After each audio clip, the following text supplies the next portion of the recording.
You know that feeling, right? You sit down at a desk, flip open the exam booklet, and just stare at a completely blank page. It is seriously intimidating. You can practically hear the clock ticking away in the background. That feeling of staring into the abyss of the blank page is exactly what you face in the Cambridge A-level paper too. But don't worry, because today we are going to learn exactly how to conquer it.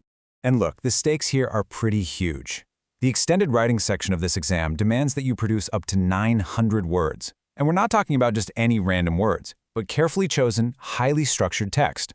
Plus, it's worth a massive 25 marks. That is a really significant chunk of your grade riding entirely on how well you can organize your thoughts and put pen to paper. So, welcome to the Explainer. I am absolutely thrilled to be your guide today as we crack open our strategic playbook for Cambridge A-Level Paper 2. We are going to dig into the insider secrets, the frameworks, and the exact structures you need to walk into that exam room feeling completely confident. Okay, let's dive right into this. Here is our roadmap for today. We'll cover what extended writing actually is, decode the different question types, lay out a universal planning blueprint, and then break down our specific playbooks for both narrative and discursive responses, before wrapping it all up with a final exam checklist. Let's go. What exactly is extended writing? Because honestly, demystifying what the exam board actually expects from you is half the battle. So, what does extended actually mean in this context? Well, it means you're expected to write between 600 and 900 words. But here is the absolute kicker, and I really cannot stress this enough. You must sustain and fully explore an idea. This isn't just about brain dumping a lot of unconnected thoughts. It requires effective planning and really careful structure so that from your very first word to word 900, you retain total clarity. You are guiding the reader on a deliberate journey. Moving on to Section 2, Decoding Question Types. What kinds of prompts, or dragons as I like to call them, will Cambridge actually throw at you? The wild thing is, the test format varies incredibly. For instance, the exam might ask you to write two contrasting descriptive pieces. Think of describing a location right before a massive storm, and then again a few days after it has passed. Or they might ask for a complete composition on a broad topic, like the shopping center. You might even have to write a story opening that starts or ends with one specific phrase. But wait, it's not all fiction. You could be asked to write a review for a brand new healthy food cafe aimed at students, or even a full factual report evaluating the impact of banning ball games on school premises. The variety is just huge. All right, Section 3, the Universal Planning Blueprint. Because those prompts are so diverse, you need a universal set of rules that apply to absolutely any 25-mark question you choose. Whether you're writing a creative story or a formal report, you've got to follow this exact four-step planning process. Step 1. Read the question carefully. Seriously, read it twice. Step 2. Identify the key words. You need to nail down the form and the purpose. Step 3. Generate and develop your ideas. And finally, Step 4. Organize and sequence those ideas. Just remember, the form and the purpose of the text will guide literally every single idea you include. You have to know your audience. And this brilliantly illustrates how quickly you can put some flesh onto those details using a simple spider diagram. Let's say you have a prompt called The Shower, where a narrator gets caught in the pouring rain. You just put narrator right in the center and branch out with rapid-fire questions. Who is it? A businesswoman. What's she wearing? A smart suit, no umbrella. Age? Youngish. By quickly sketching this out on your page, you instantly have character, setting, and action ready to draw from. Okay, Section 4, our playbook for descriptive and narrative tasks. Now that we have the blueprint, let's look at some very specific strategies. When you are tackling a descriptive piece, I want you to use what we call the camera lens technique. Basically, imagine you are a film director. Use your pen to zoom right in on a tiny, granular detail, then zoom out to capture a wide-angle scene. Pan across a sweeping landscape, and then cut abruptly from one person to another. Thinking like a camera makes your setting feel incredibly vivid and dynamic.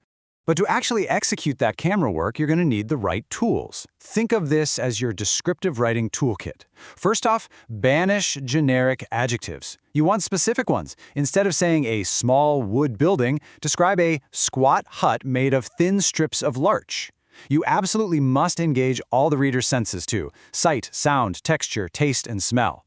Pack your sentences with verbs that convey real movement, and don't shy away from higher-level techniques like personification or pathetic fallacy where the weather mimics the emotional mood. Imagine a dark tower leaning down just to mock the tired paces of a character. It's powerful stuff. Oh, and contrast and juxtaposition are also fantastic tools to really make your scene pop. Now, if you are writing a full narrative story, your success literally relies on having a clear story arc. You have to move systematically. You start with the exposition to introduce your character and setting. Next comes the complication, the problem that shakes things up, which leads right into the development where circumstances start changing. All of this builds up to the climax, that dramatic moment where events finally come to a head. And finally, you hit the conclusion or resolution, where the events are completed, though, let's be honest, not always happily. Moving on to Section 5, the playbook for discursive responses. Because what if you look at the paper and decide, you know what, I really don't want to write a story today? That is totally fine, but it requires a totally different mindset. Let's compare them. Imaginative writing is highly creative. It invents striking characters and wild storylines to hook the reader's emotions. Discursive writing, on the other hand, is an entirely different beast. It offers a thoughtful examination of an issue, relying on an exploratory tone and strict evidentiary logic. In a discursive essay, you are stepping away from purely emotional persuasion. Instead, you are thoughtfully balancing different ideas and viewpoints. So the crucial point is, because logic is just so important here, you have to choose your structural method before you even start writing. After your introduction, you have 3 highly structured methods to pick from. There's the 2 halves method, where you do all the points for something first and then all the points against it. You could alternate, doing a point for in paragraph 2 and a point against in paragraph 3.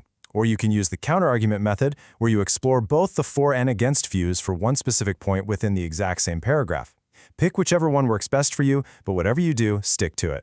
And to hold that logical structure together, you absolutely must use standard English and clear connectives. Think of connectives as the glue holding your essay together. Use words like consequently to show the results of something. Furthermore, and moreover, are great to reinforce your main points.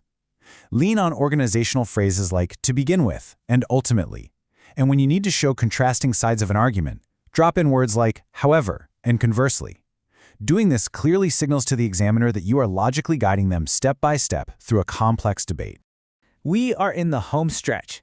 Section 6, the final exam checklist.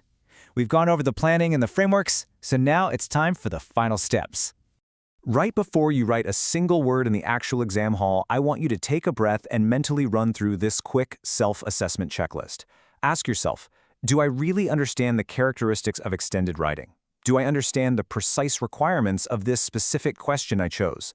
And do I understand how to use the conventions of this particular text type to shape my response? If you can confidently answer yes to all 3 of those, then you are officially ready to write.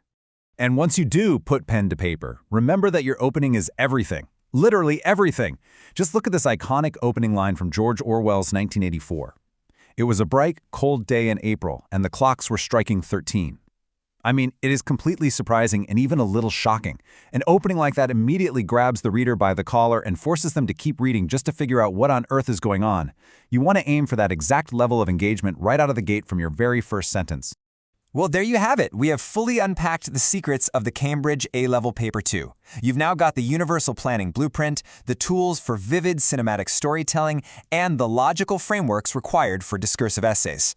Honestly, that blank page shouldn't look so intimidating anymore. It is just a canvas waiting for your strategy.